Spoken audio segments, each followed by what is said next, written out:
Hey all, got my Pro Acryl paints. Alright, I 3D printed this little gadget. The black rubber bit was just a spare part for the massage gun. So you got, I don't know, Everfit massage gun.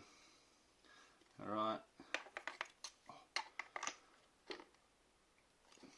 Plug it in. In goes the paint. Turn her on. Paint shaker. Obviously it's going too fast for the camera really to see. That's it at slowest speed. There you go, might give some people some ideas.